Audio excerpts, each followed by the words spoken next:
내면 소통 김주환 1장 마음 근력 훈련이 필요한 이유. 뇌는 생존하기 위해 세상을 왜곡한다. 마음 근력은 인간이 어떤 일을 해내기 위한 기본적 역량이다. 강한 마음 근력을 지닌다는 것은 원하는 일을 해낼 높은 성취 역량을 지닌다는 것이다. 마음 근력 강화 훈련이 필요한 이유를 살펴보기 전에 두 가지 사실에 주목하자. 하나는 뇌의 기본적 작동 방식 가운데 일부는 현대사회를 살아가는 우리에게 부합하지 않는다는 것이고, 다른 하나는 적절한 훈련을 한다면 뇌의 작동 방식을 변화시킬 수 있다는 것이다. 마음 근력 훈련을 하지 않거나 혹은 입시 위주의 경쟁적 교육 등을 통해 잘못되게 훈련하게 되면 몸과 마음의 고통을 피하기 어렵다. 지금 우리 뇌의 작동 방식은 수렵 채집이 기본적인 생존 방식이었던 원시 사회에나 어울리는 것이다. 1만 년 전에 시작된 농업혁명 이후에 사회적 변화에 진화론적으로 적응하기에는 시간이 너무 짧았다.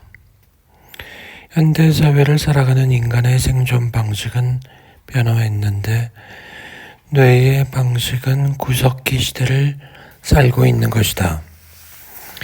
인간의 뇌는 세상의 모습을 있는 그대로 인지하고 이해하기 위해 존재하는 것이 아니다. 어두컴컴한 두개골 안에 홀로 앉아있는 뇌의 입장에서는 세상의 사물들을 얼마나 정확하게 반영해내는가가 중요하지 않다. 그보다는 주어진 환경에서 살아남을 확률을 높이는 것이 중요하다. 뇌의 기능은 세상을 왜곡하는 것이다. 우리가 생각하는 지능의 핵심 역시 왜곡이다. 나는 뇌의 핵심 기능이 세상을 반영하는 것이라는 착각이 인공지능의 발전을 가로막고 있다고 생각한다. 인간의 지능을 흉내내는 진정한 인공지능은 오히려 착시를 일으킬 수 있어야 하고 소통에서 오해를 할 수 있어야 한다. 착시와 오해의 능력이 강한 인공지능으로 가는 핵심이다. 우리가 살아가는 세계는 있는 그대로의 실체가 아니라 뇌가 만들어낸 실체인 것이다. 인간의 뇌는 지난 200만 년간 진화하면서 환경에 적응하여 별문제없이 작동했다. 그런데 현대사회에 와서는 뇌 작동 방식이 생존에 도움을 주기는커녕 해를 끼치는 것이다. 오늘날의 사회 구조와 삶의 방식에 부합하지 않게 된 것이다. 이런 문제를 잘 보여주는 예가 감정 조절 장애와 만성 통증과 같은 증상이다. 우리 주변을 보면 감정 조절 문제를 겪지 않는 사람이 없을 정도다. 당신만 그런 게 아니다. 현대인의 공통적인 특징이다. 왜 이렇게 되었을까? 2장 세 가지 마음 근력의 뇌과학적 근거. 인간 존재의 세 범주와 마음 근력.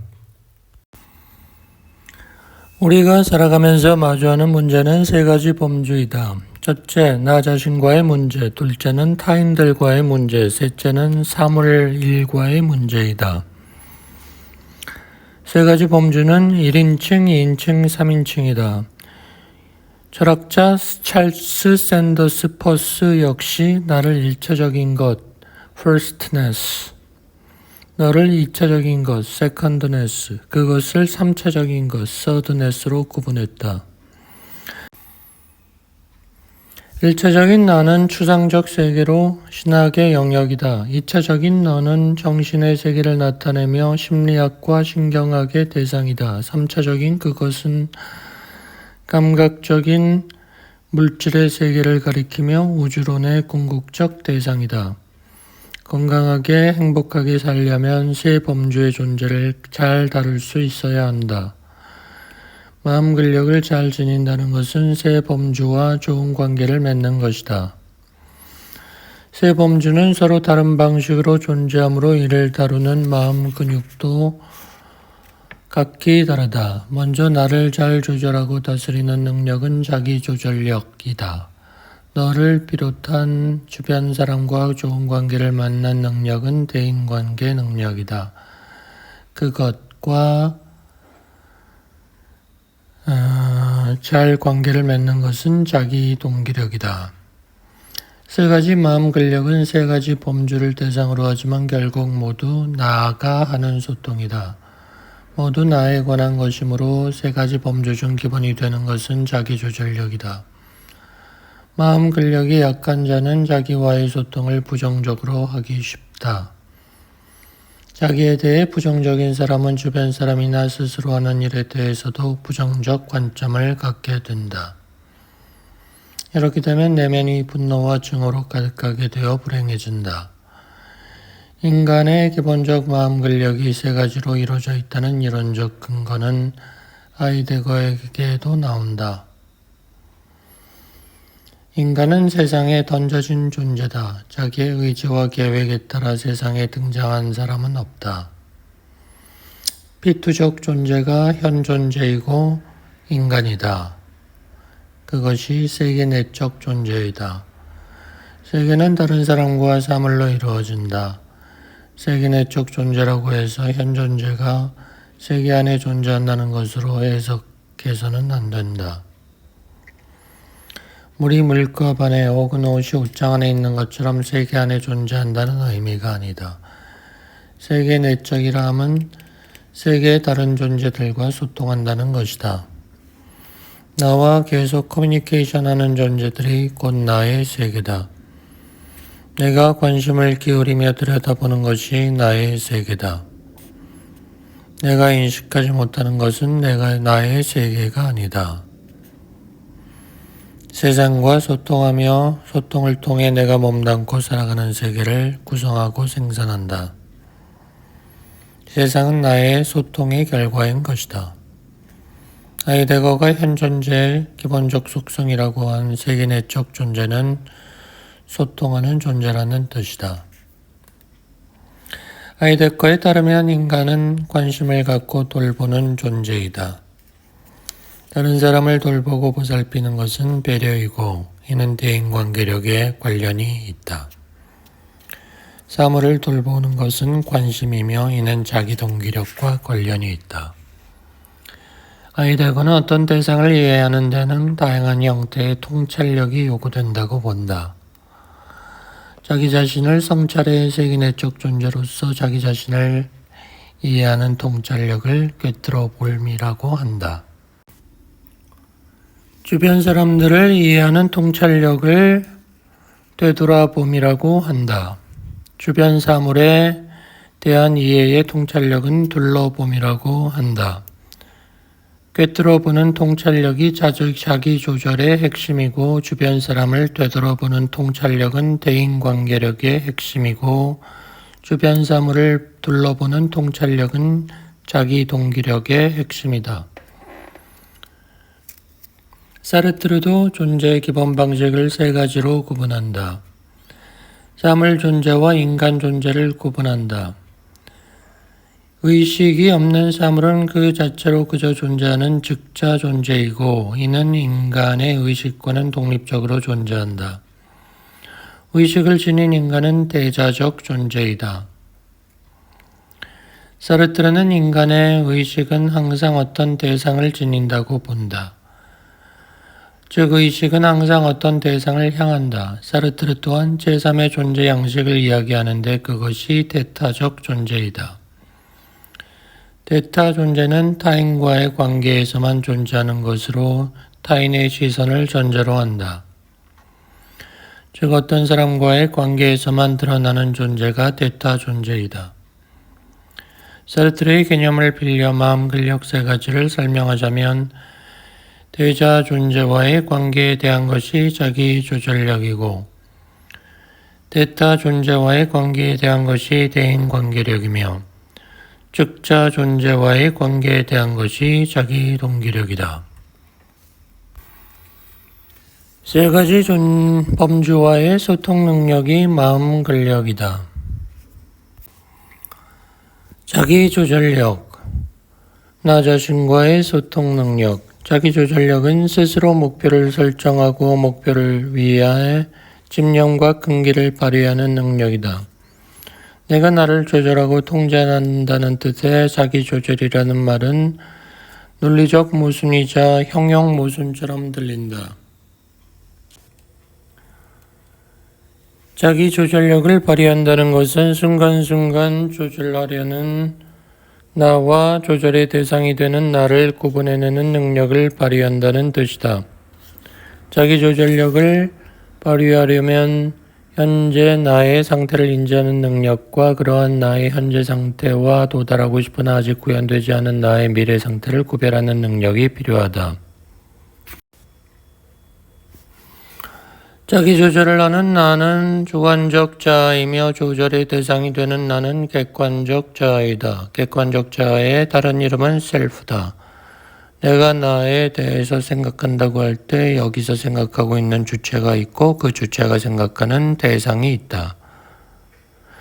까나먼의 개념을 빌려 얘기하자면 자기 조절력을 발휘하기 위해서는 경험하는 자가 기억하는 자를 통제할 수 있어야 한다. 경험하는 자는 지금 여기에 존재하면서 현재 내가 경험하고 있다는 사실을 아는 자다. 기억하는 자는 과거의 경험을 기억의 형태로 저장해 둠으로써 생겨나는 자아 개념이다. 경험하는 자는 주관적 자아이고 기억하는 자는 객관적 자아이다. 경험하는 자아가 나는 지금 여기서 나의 경험을 하고 있다라고 심리적으로 느끼는 순간의 지속시간은 3초다. 우리는 자는 시간을 제외하고 하루 평균 2만 번의 지금 이 순간을 경험하는 것이다. 우리가 만일 80년 남짓 산다면 대략 6억 번가량 지금 이 순간의 경험을 하는 셈이다. 그런데 이런 경험은 사라져버린다. 우리 기억 속에 남지 않는다. 일부만 편집되어 저장된다. 이런 이야기가 기억하는 자아를 만들어낸다. 내가 나 자신으로 여기는 자아는 내가 만나는 다른 사람들이나 내가 하는 일들을 통해 느낄 수 있다. 주관적 자아가 객관적 자아를 아무런 매개체 없이 그 자체로 인식하고 소통하는 것은 힘들다. 내 주변 사람들은 나 자신을 비추는 거울이다. 미국 심리학자 조지 허버트 미드에 따르면 내가 살아오면서 커뮤니케이션했던 수많은 사람과의 경험을 추상화하여 적분한 것이 나 자신이다. 자기조절력은 서로 구분된 내가 스스로 나 자신을 돌아보고 조절하는 능력이다. 나를 조절할 수 있는 존재는 나 자신밖에 없는 것이다. 대인관계력, 타인과의 소통 능력. 뇌는 대인관계를 생존의 문제로 여긴다. 대인관계력은 타인을 존중하고 배려하고 다른 사람의 마음을 헤아리고 공감하는 능력이다. 나 이외의 모든 사람은 다른 사람이다. 다른 사람 중에서 나의 대화 상대가 될 때 그 사람은 너가 된다. 나 자신과 내가 하는 세상 일은 타인을 통해 연결된다. 나는 주변의 타인과 제대로 관계 맺어야 한다. 자신이 원하는 방향으로 타인을 이끌 수 있어야 한다. 그것이 리더십이다. 인간은 혼자 살 수 없다. 뇌는 타인과의 인간관계를 스스로의 몸만큼이나 중시한다. 자기 동기력, 세상과의 소통 능력, 나와 타인을 연결해주는 세상 일. 자기 동기력은 자신이 하는 세상 일에 대해 열정을 발휘하는 능력이다. 하위 요소로는 내재 동기, 자율성, 유능성, 열정 등이 포함된다. 세상 일은 우리가 만나서 열심히 이야기하고 의견을 나누는 것이다. 그런 점에서 세상 일은 나와 너를 연결해 준다. 세상이 나를 결정짓는다는 생각에서 벗어나 내가 능동적으로 세상을 바꿔나갈 수 있다고 믿어야 한다. 사람은 자기 뜻에 따라 주변 환경을 변화시킴으로써 즐거움을 느낀다. 자기 동기력은 하고자 하는 일에 대해 스스로 동기를 부여할 수 있는 능력이다. 내재 동기와 관련해 유명한 이론 중 하나가 캐럴 드웨크의 능력 성장 신념이다. 자기 자신의 노력을 통해 스스로 유능성을 향상시킬 수 있을 거라는 믿음이 능력 성장 신념이다. 이런 믿음을 지닌 사람들은 내재 동기의 수준이 높기 마련이다. 자기 동기력이 강한 사람은 높은 수준의 문제 해결력을 발휘한다. 마음 근력의 뇌과학적 근거. 마음 근력의 바탕이 되는 것은 내측 전전두 피질이다. 마음 근력 훈련에서 중요한 뇌 부위인 내측 전전두 피질에 대해 살펴보자. 내측 전전두 피질은 뇌의 다양한 기능을 통합하는 부위이다. 이것은 자기 조절력, 대인관계력, 자기 동기력의 세 가지 마음 근력과 관련이 있다. 전전두 피질의 안쪽인 내측 전전두 피질은 3층 구조를 알 수 있는 대뇌 피질의 맨 앞부분이면서 이마 앞쪽에서 안쪽으로 말려있는 형태여서 파충류의 뇌라 불리는 1층 구조인 뇌간, 포유류의 뇌라 불리는 2층 구조인 변연계와 맞닿아 있다. 4장. 내가 나를 변화시킨다는 것. 내가 나를 변화시키는 것이 가능한 이유. 내가 나를 변화시키는 것이 어떻게 가능한가? 마음 근력을 강화한다는 것은 결국 내가 나를 변화시킨다는 것이다. 어떤 존재가 자기 자신을 스스로 변화시킨다는 것은 사실 논리적인 모순이다. 자기 동일자는 스스로를 변화시킬 수 없다. 콩을 심었는데 콩이 나서 콩으로 자라나는 것은 변화가 아니다. 사람의 경우 과연 내가 스스로 나 자신을 변화시키는 게 가능할까? 사람은 그럴 수 있다. 왜? 나는 자기 동일자가 아니기 때문이다. 나라는 존재는 하나의 실체가 아니며 복합체이다. 우리는 흔히 나 자신이 하나의 실체라 여긴다. 그것은 환상이다. 나라는 자의식은 하나의 기능이며 현상인 것이다. 자아는 지속적인 내면 소통 그 자체다. 자아는 실체가 아니다. 의식은 다양한 경험들을 하나의 플롯으로 만들어서 의미 있는 사건으로 구성한다. 이것이 엠플로트먼트, 플롯 만들기이다. 우리는 나라는 존재가 먼저 있고 나서 내가 생각도 하고 소통도 한다고 느끼지만 아니다. 내가 하는 생각과 의식 자체가 이미 하나의 소통이다. 나라는 관념, 자의식은 내 몸이 지각하는 온갖 경험에 대한 스토리텔링의 결과이다. 그런데 나의 경험에 대한 스토리텔링 혹은 의미 부여는 다른 사람과 공유됨으로써 완성된다. 나라는 실체의 경우 네가 나를 나로서 인정하고 그렇게 대해주기 때문에 나는 나라는 실체를 갖는 것이다. 이것이 미드가 말하는 일반화된 타자로서의 나다. 이처럼 너와의 소통을 통해 하나의 고정된 실체로서의 나라는 관념이 강화되는 것이다. 나라는 실체는 주어로서의 나와 객관적 객체로서의 나 사이의 소통 과정 그 자체인 것이다. 그러므로 내면 소통의 방식과 내용을 바꿈으로써 나를 변화시킬 수가 있는 것이다.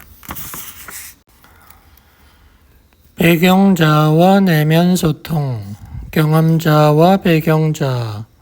내가 의식하고 통제할 수 있는 나의 생각이나 행동은 나 자신의 극히 일부에 불과하다. 지금 내가 생각하는 나는 나의 모든 것이 아니다. 나는 책을 읽는다라고 할 때 주어로서의 나는 자의식 표면에 떠오른 나일 뿐이다. 내 의식에 떠오르지 않은 또 다른 나는 의식 저편에 숨어 있다. 심장에 손을 대보라. 심장이 뛴다. 지금 내 심장을 뛰게 하는 게 누구인가? 자신이다. 그러나 당신은 지금 나는 내 심장을 뛰게 해야겠다라는 의도를 갖지 않는다.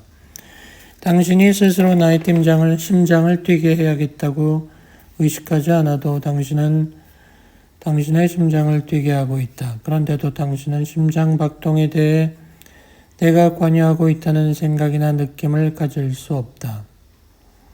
심장뿐 아니라 모든 것이 그러하다. 우리는 자의식이 나라는 모든 실체를 다 관할하지는 못한다는 것을 막연하게 알고 있다. 내 의식에 드러나지 않는 또 다른 나는 잠재의식이라 불리기도 한다. 의식에 드러난 나가 자아인데 자아는 기억의 덩어리이고 이야기의 덩어리이다. 자아를 이루는 모든 기억은 이야기 형태로 저장된다. 우리는 배경자아의 존재를 느낄 수는 있으나 하나의 대상으로서 보거나 인지할 수는 없다. 배경자아는 인식의 주체이지 대상이 아니기 때문이다. 나의 뒤에 있는 나인 배경자아는 나와 함께 있는데도 우리는 배경자아를 잊고 살아간다. 지금 당신의 배경자아를 보라. 사실 배경자아는 인식의 대상이 아니므로 알아차리기를 해야 할 것이다. 알아차림의 순간 당신에게는 책 읽기를 하는 자아와 책 읽기를 하는 나를 알아차리는 자아라는 두 자아가 존재한다. 이 알아차리는 나가 배경자아이다. 대부분의 부정적 정서는 변하지 않는 고정된 실체로서의 나라는 개념에서 비롯된다. 고정된 실체로서의 나라는 것이 일종의 환상이자 몽상이고 허상이라는 것을 깨닫게 되면 그 순간 두려움이나 분노는 사라진다. 배경자아와 경험자아의 관계는 영화관의 스크린과 그 스크린에 비치는 영상에 비유할 수 있다. 배경자아는 스크린이고 영상의 이미지는 경험자아이다. 배경자아와 경험자아의 관계는 바다와 파도 관계이다. 바다가 배경자아이고 파도는 경험자아이다. 배경자아의 목소리는 신의 목소리로 들려오기도 한다. 마음속 깊은 곳 어디선가 울려오는 내면의 목소리이고 나를 지켜보는 시선이다. 호흡을 가다듬고 마음과 생각이 흘러가는 것을 한 걸음 떨어져 지켜볼 때 우리는 배경자아를 느낄 수가 있는 것이다. 진정한 나는 자의식의 뒤편 어딘가의 배경으로 존재하는 배경자아임을 통찰해야 한다. 나라는 실체가 하나가 아닌 둘 이상이라는 사실은 내가 스스로 나 자신을 변화시킬 수 있다는 근거가 되는 것이다. 자아는 이야기 덩어리이다. 자아는 일화 기억의 집적물이다. 우리는 경험에 대해 소통한다기보다는 소통을 통해 경험을 재구성하는 것이다.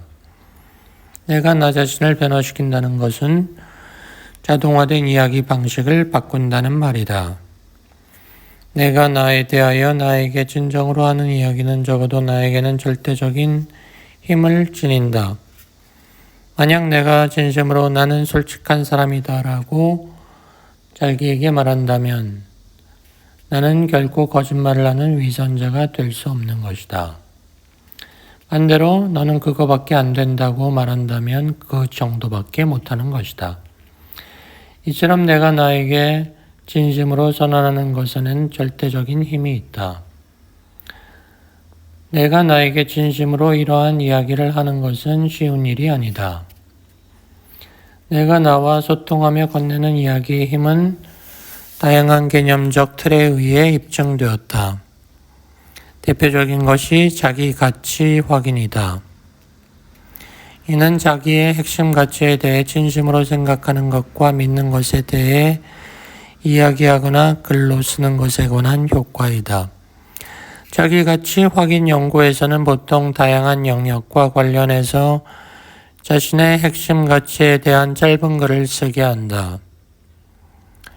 예컨대 개인의 행복, 건강, 가족, 커리어, 학문이나 지식 추구, 종교나 도덕성, 정치나 사회적 이슈 등과 관련하여 자기가 중요하게 생각하는 가치가 뭔지를 적게 한다. 그리고 나서 그런 가치가 자기에게 어떤 의미를 지니며 그거를 위해 어떤 노력을 해왔으며 또 앞으로 어떻게 할 것인지에 대해 쓰게 하는 것이다. 스스로의 가치에 대해 나만을 위해 글을 쓴다는 것은 강력한 내면 소통이다. 학생들에게 에세이 쓰기를 통해서 학업 성취도가 향상될 수 있는 것이다.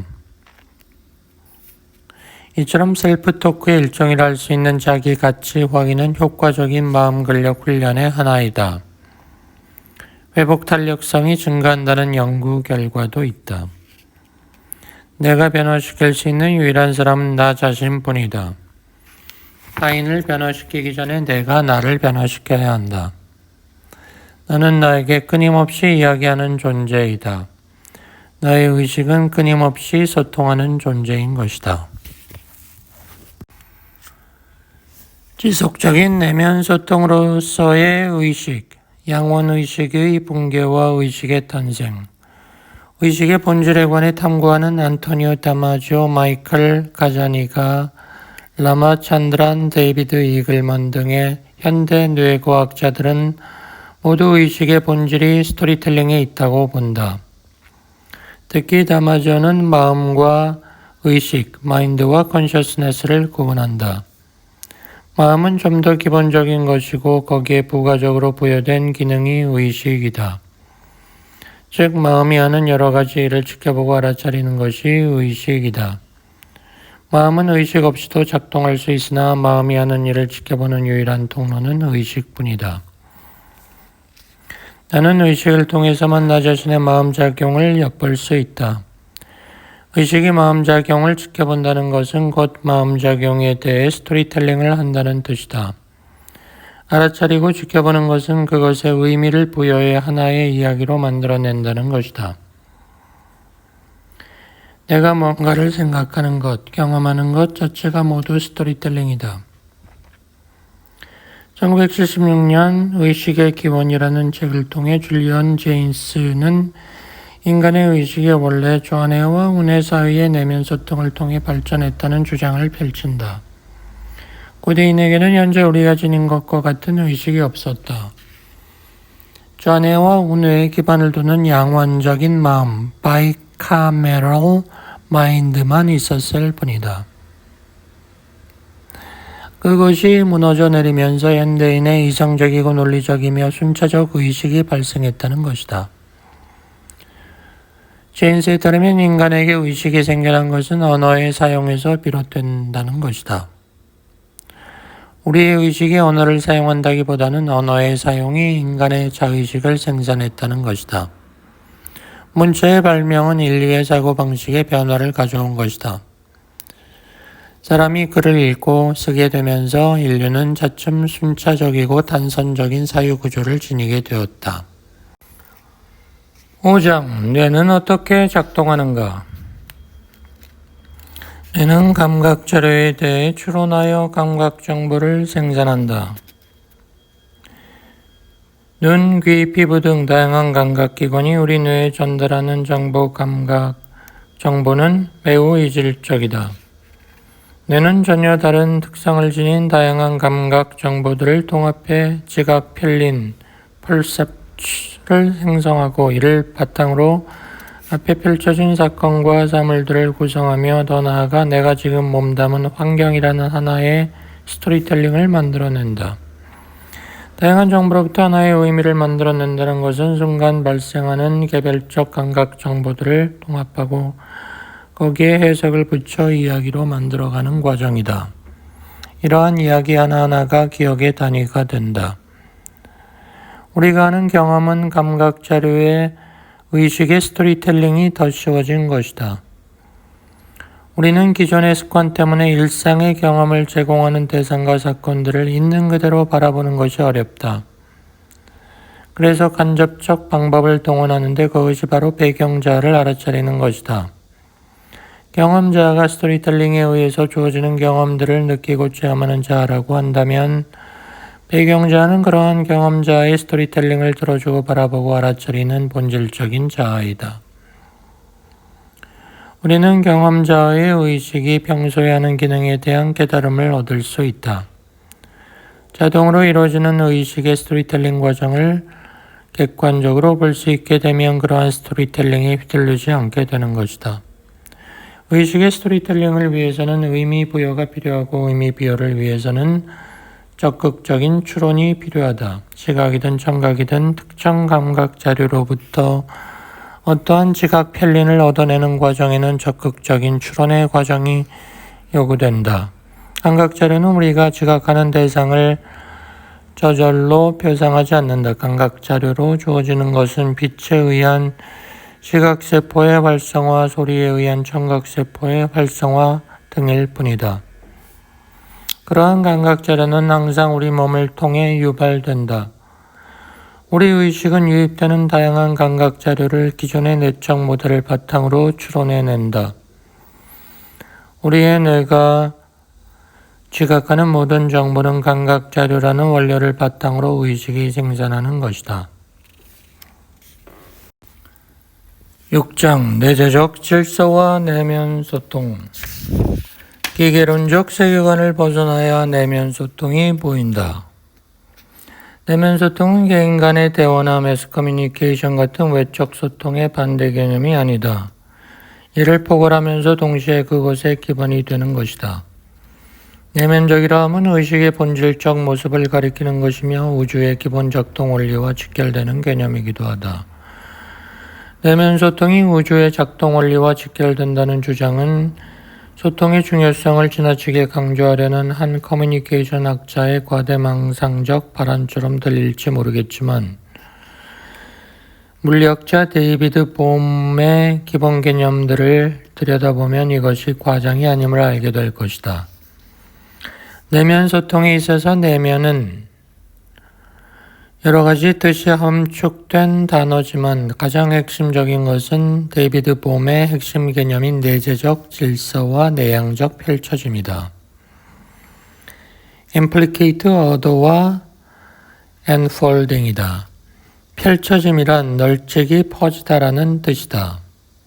내향적으로 펼쳐진다는 것은 얼핏 모순처럼 들리는데 그것은 우리가 기계론적 세계관에 익숙하기 때문이다. 기계론적 세계관에서는 우주의 모든 현상을 내향적 펼쳐짐이 아닌 외향적 펼쳐짐으로 본다. 외향적 펼쳐짐은 기계론적 관점이다. 데이비드 봄은 이러한 기계론적 관점을 근본적으로 뒤엎었다. 양자역학이나 그 밖의 여러 현대 물리학이 보여주는 우주의 모습과 작동 원리는 기계론적으로 설명되지 않는 것이다. 우주의 기본 질서는 부분들이 외적으로 상호작용하면서 바깥으로 펼쳐지는 게 아니고 전체로서의 우주가 내향적으로 펼쳐져 들어가는 것으로 보아야 한다는 것이다. 7장 내면 소통과 명상. 모든 소통은 내면 소통이다. 내면 소통이란 무엇인가? 내면 소통의 내면은 단순히 외적인 것과 대비되는 개념으로서의 내면이 아니다. 그것은 데이비드 봄의 내재적 질서와 내향적 펼쳐짐을 포괄하는 개념이다. 내면 소통은 모든 소통의 보편적 모습이다. 겉으로 드러나는 모든 소통에도 내면 소통이 작동한다. 독립된 실체로서의 두 사람이 서로 메시지를 주고받으며 영향을 주고받는 것으로 정의되는 대인 커뮤니케이션이나 하나의 매체에 의해 많은 사람들이 영향받는 매스 커뮤니케이션 현상 등은 모두 외재적 질서로 드러나는 소통이다. 우리가 말하는 소통은 대개 나와 다른 사람들 사이의 소통을 뜻한다. 소셜미디어나 대중매체를 통하든 아니면 스마트폰으로 통화를 하든 직접 얼굴을 마주하든 사람과 사람 사이의 소통을 의미한다. 그런데 중요한 소통은 한 사람의 내면에서도 일어난다. 이것이 내면 소통이다. 내면 소통은 본질적으로 자기 자신을 향한 스피치 액트이다. 이것은 언어학자들이 화행으로 번역하는 것으로서 일종의 행위로서의 말하기이다. 어떤 대상을 단순히 설명하는 데 그치는 것이 아니라 특정한 의도의 표현으로 발화 자체가 어떤 행위가 되는 것을 말한다. 내면 소통은 내가 나에게 뭔가를 설명하는 것이 아니다. 나는 나 자신에게 뭔가를 설명하는 소통을 할 필요가 없다. 내면 소통은 본질적 측면에서 스피치 액트의 성격을 지닌다. 내가 나 자신을 향해 어떠한 행위를 하는 것이다. 내면 소통의 개념은 대인 소통과의 비교를 통해 드러난다. 먼저 공통점을 보면 둘 다 언어를 사용한다. 둘 다 특정 언어로 텍스트화할 수 있다. 대인소통과 내면소통의 차이점은 대인소통의 경우 입 밖으로 말을 뱉어낸다는 것이 있다. 반면에 내면소통은 자신의 머릿속에서만 메시지를 만들어낸다. 대표적인 내면소통의 형태는 혼자 생각하기이다. 내면소통과 대인소통은 별도로 존재하는 것이 아니다. 오히려 내면소통은 대인소통의 필수적 구성 요소이다. 먼저 내면소통이 있어야만 대인소통이 가능하다. 내면소통 이론은 변화의 이론이다. 대인소통에서는 다른 사람의 마음을 움직이는 설득이 주요 효과인데 반해 내면소통에서는 자아의 변화가 주요 효과이다. 내면소통의 힘에 관한 구체적 사례, 플라시보 최면 선문답. 모든 소통은 내면소통을 통해 완성된다. 소통의 본질을 이해하기 위해서는 기계론적 세계관을 벗어나야 한다.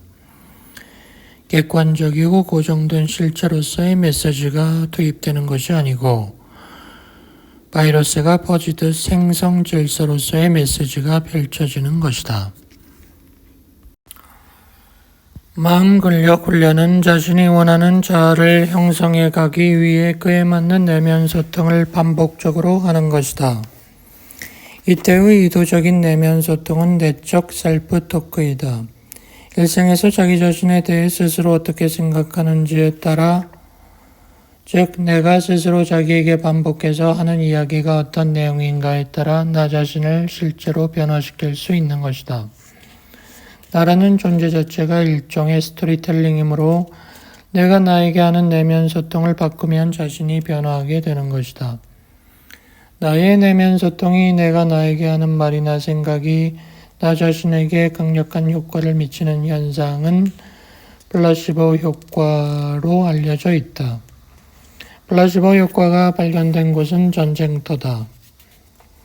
부상병을 수술해야 하는 상황인데 몰핀이 없던 야전 상황에서 어쩔 수 없이 생리식염수를 마취제인 양 주사하고 수술을 했는데 그것이 실제로 마취되었던 것이다. 플라시보 효과에 관한 과학적 연구가 많이 나왔다. 통증 완화에서부터 암 치료에 이르기까지 다양한 효과가 있다. 약의 효과나 처치 효과를 살펴보는 실험은 대부분 이중 맹검으로 한다. 환자와 의료인 모두가 투여되는 약이 진짜인지 위약인지 모르게 하는 것이다. 이러한 이중 맹검 실험에서 아무런 약효도 없는 생리식염수가 모르핀 이상의 효과가 있는 것으로 나타난 것이다. 플라시보 효과는 지금 내가 복용하는 약이 효과가 있을 것이다 라는 믿음의 결과이다. 환자가 자기 자신에게 하는 내면 소통이 환자의 몸에 변화를 주는 것이다. 댄 에리얼리라는 경제학자 연구팀이 진행한 플라시보 실험에서는 표시된 가격 자체가 약의 통증 완화 효과에 미치는 영향을 살펴보았다. 플라시보 효과의 의미는 내가 나에게 진심으로 하는 내면 소통은 내 마음에 대해서뿐 아니라 몸에 대해서도 효과를 발휘한다는 것이다. 플라시보 효과에 대해 의구심이 든다면 그것은 몸과 마음을 구분하는 이원론에 사로잡혀 있다는 뜻이다. 플라시보 효과에 관한 많은 연구들은 신약뿐 아니라 우리가 일반적으로 복용하는 모든 약의 효과에 약 자체의 효능과 더불어 플라시보 효과도 더해진다는 사실을 알려준다. 내가 복용하는 약이 부작용이 있을 것이라는 부정적 믿음 또한 효과를 지닌다. 노세보 효과이다. 만일 내가 암에 걸릴 것 같아 라고 확신하는 사람이 있다면 실제로 그 사람에게 암발병이 생기는 것이다. 무슨 약을 복용하거나 처치를 받아야만 플라시보 효과가 발생하는 것은 아니다. 스트레스를 받는 상황에서도 내가 언제든지 상황을 통제할 수 있다는 믿음만 있으면 증상이 좋아진다.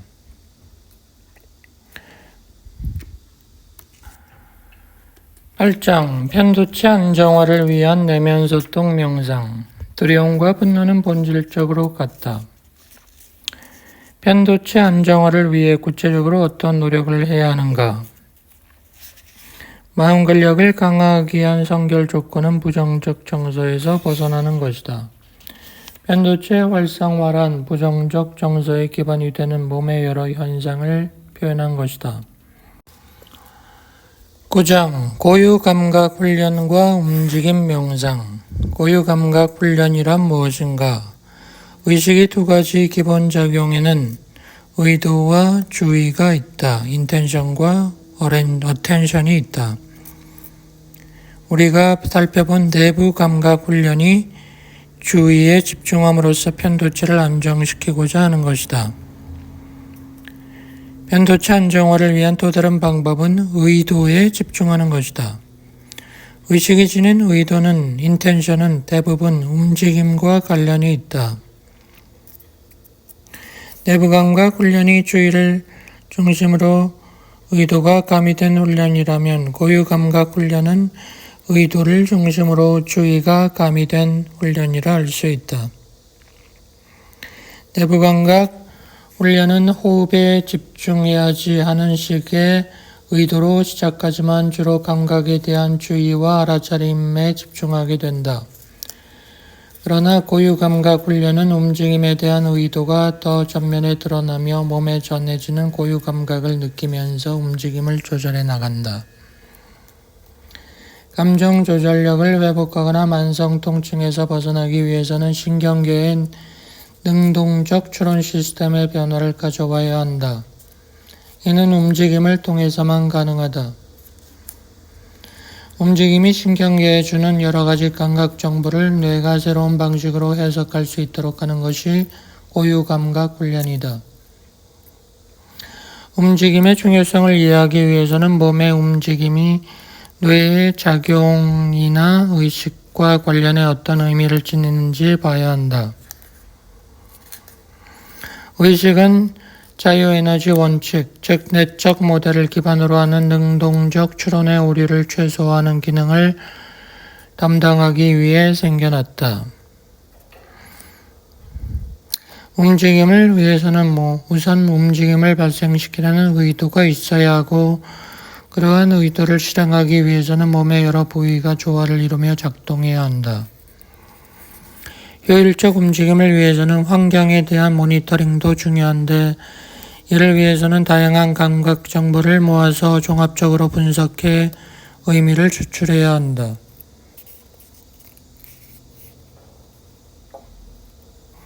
움직임은 삶의 핵심이다. 움직임을 위해서는 항상 외부 환경에 대한 자각이 필요하다. 모든 명상은 움직임 명상이다. 10장 전전두 피질 활성화를 위한 내면 소통 명상. 알아차림과 자기 참조 과정. 편도체를 가라앉히는 것이 내 몸과의 내면 소통 훈련이라면 전전두 피지를 활성화하는 것은 내 마음과의 내면 소통 훈련이라 할 수 있다. 전전두 피지를 활성화하는 방법에는 두 가지가 있다. 하나는 나 자신의 현재 상태를 돌아보는 자기 참조 과정이고 다른 하나는 나와 타인에 대한 긍정적 정보를 처리하는 것이다. 생각이나 의도로 나의 감정을 변화시키는 것은 어렵지만 내 생각을 바꾸는 것은 쉽다. 일상생활에서 우리는 어떤 내면 소통을 하고 있는지 의식하지 못한 채 살아간다. 내면 소통을 통해 마음 근력을 강화하는 훈련을 하려면 우선 내가 어떤 내면 소통을 하는지 지속적으로 알아차리는 것이 중요하다. 자기 참조 과정, self-referential processing이란 자기 자신에게 주의를 돌리는 인지적 과정을 일컫는 말이다. 자기 참조 과정은 자기 자신을 돌이켜보아 현재 모습을 알아차리는 것이다. 이것은 마음 근력을 위해 중요한 요소이다. 알아차림 자체인 배경자아를 알아차려야 한다. 자기 참조 과정 훈련의 핵심은 진정한 자아인 배경자아를 인식하는 것이다. 배경자아는 나의 뒤에서 내 안에 떠오르는 생각들을 바라보고 알아차린다.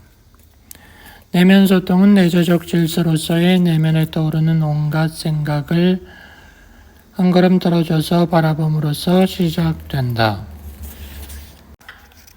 자기 참조 과정은 세 단계로 되어 있다. 첫 번째 단계는 나 자신과 거리를 두는 것이다. 두 번째 단계는 알아차림과 디폴트 모드 네트워크를 활성화하는 것이다. 세 번째 단계는 격관 명상으로서 대상 없는 알아차림을 하는 것이다.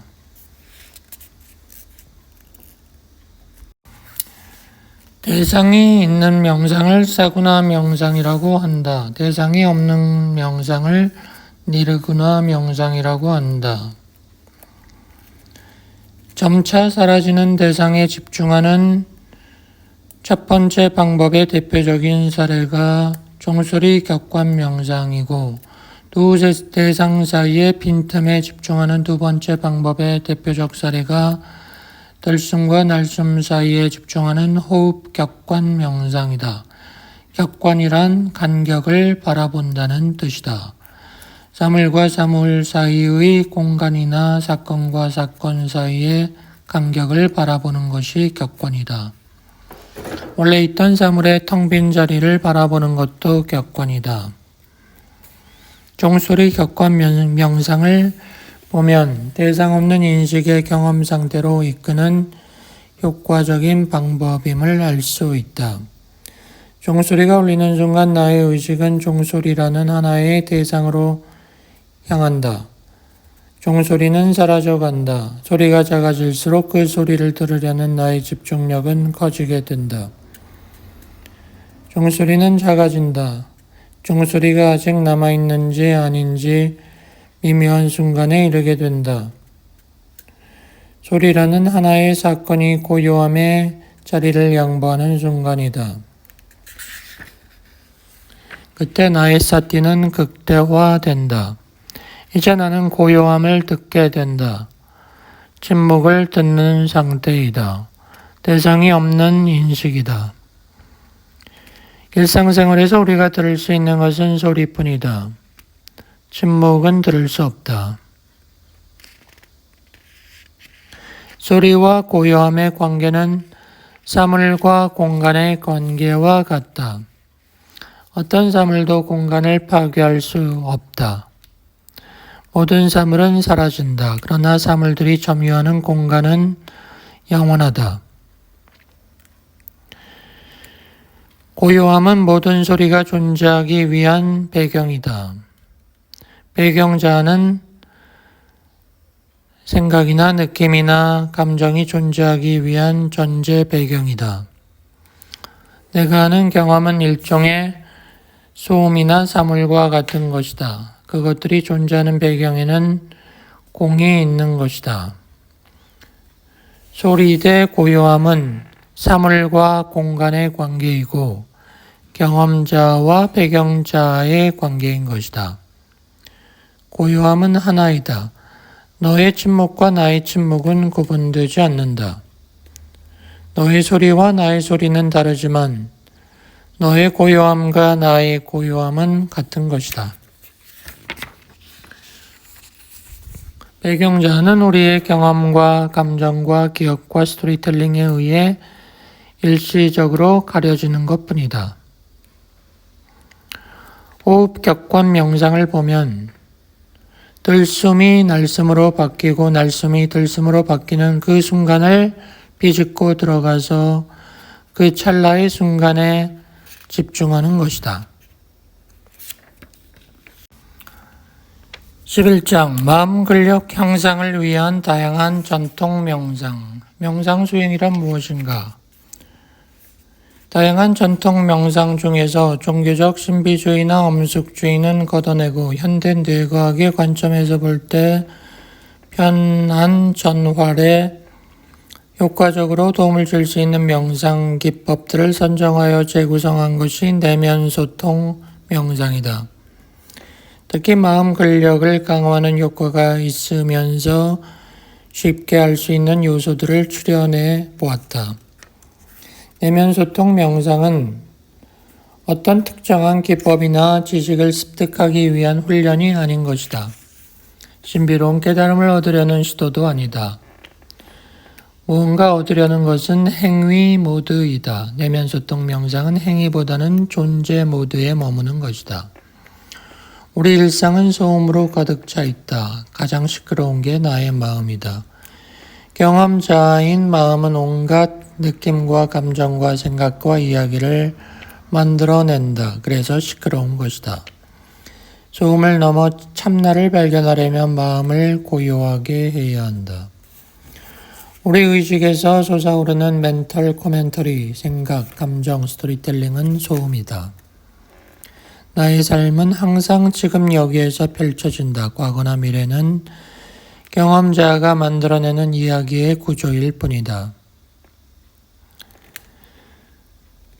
존재하는 것은 끊임없이 펼쳐지는 현존, unfolding presence 뿐이다. 그것이 영원한 지금, eternal now인 것이다. 경험자는 온갖 기억과 상상을 통해 과거와 미래를 넘나들지만 경험자 저쪽 뒤에 있는 배경자는 항상 지금 여기에만 존재하는 것이다. 지금 여기에 존재하는 것이 인식 주체로서의 진짜 나이다. 배경자가 진짜 나임을 깨닫기 위해서는 나의 마음을 지금 여기로 가져와야 한다. 명상은 우연을 있는 그대로 받아들이는 것이다. 인과관계 기반의 스토리텔링으로 설명할 수 없는 것을 우연이라고 하는데 그것을 있는 그대로 보는 것이 명상이다. 모든 설명의 본질적 목적은 같다. 우연을 우연으로 받아들이지 않고 스토리텔링을 만드는 것이다. 우리의 삶은 우연히 일어났다 우연히 사라지는 것들로 차 있다. 존재 자체가 우연이다. 우연이야말로 우주의 신비이고 아름다움이다. 삶의 조건이나 환경보다 더 중요한 것이 삶 자체이다. 인류에게 삶은 원래 우연적인 것이었다. 불안감을 떨쳐버리기 위해서는 미래를 통제할 수 있고 통제해야 한다는 환상을 버리는 것이 중요하다. 우리 삶을 지배하는 우연의 힘을 음미하고 그것을 받아들이는 수용의 자세가 필요한 것이다. 실제하는 것은 항상 펼쳐지는 우연으로서의 나의 삶이다. 경험자의 활동에는 생각, 기억, 행동, 느낌, 감정 등이 포함되는데 모두 스토리텔링으로 이루어져 있다. 과거를 기억하는 것도 미래를 상상하는 것도 항상 지금 여기서 일어나는 일일 뿐이다. 명상을 하는 이유는 무엇인가? 명상을 힘들게 한다면 그것은 마음 근력 향상을 위한 명상이 아니다. 원래 명상은 억지로 하는 게 아니다. 명상을 하다 보면 몸과 마음이 평온해지고 평온함 속에서 행복감이 올라오게 된다.